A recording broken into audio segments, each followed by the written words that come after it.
Welcome to Pottsgrove Manor. My name is Bob Studi. I'm the site administrator here. Pottsgrove Manor is administered by Montgomery County's History and Cultural Arts Department and is leased from the Commonwealth of Pennsylvania. It was the home of John Potts, ironmaster and founder of Pottstown. The room we're in right now served as the kitchen here at Pottsgrove. This is not actually the kitchen that was here in John's time, but it was one that was reconstructed during the first restoration here, and it was based on the foundation evidence of the original kitchen.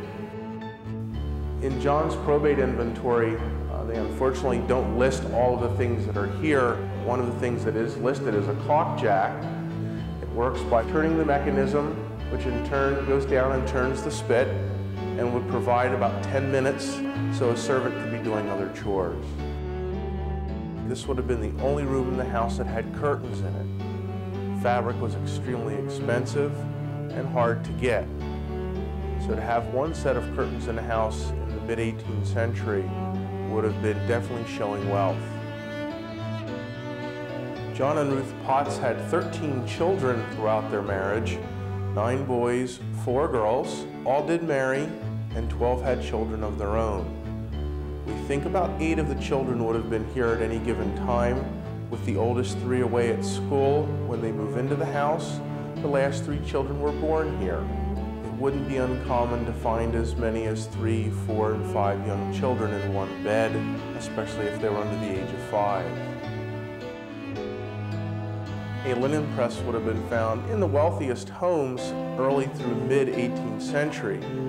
Bed and table linens would be washed, dried, ironed flat, folded properly, and then finally pressed.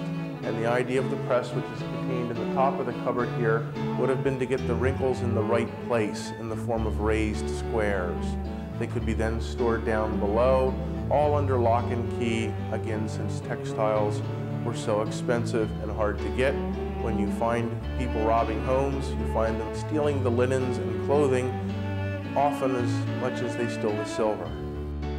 In this 3rd floor room, John Potts housed some of the 13 slaves that he owned here.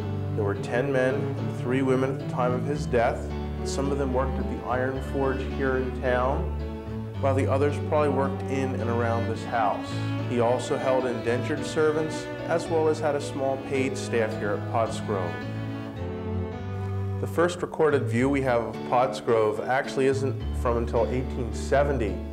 And it actually shows the house after it has been changed architecturally in the 1820s.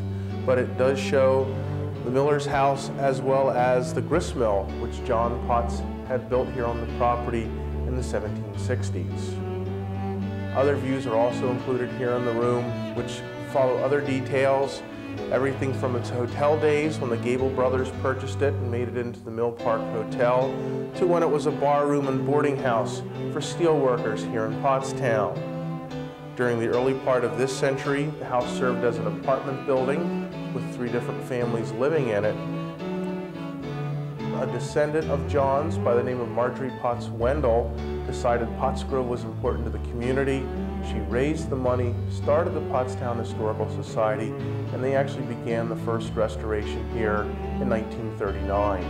During the Second World War, the house was donated to the Commonwealth of Pennsylvania, who under architect G. Edwin Brumball finished the first restoration and opened the house as a museum in 1952 as we see it today. The house was operated by the state until 1985 when it was closed down. That's when Montgomery County becomes involved here. We're leasing it from the state and working on the second restoration under the Department of History and Cultural Arts. And once we're done, we hope the house will look like this, with some of the changes we've already seen, as well as a new hood over the front door. I hope you enjoyed our visit here at Pottsgrove Manor. The museum is open all year long. The site is free to the public. We offer programs throughout the year, and you can call for more information at 610-326-4014.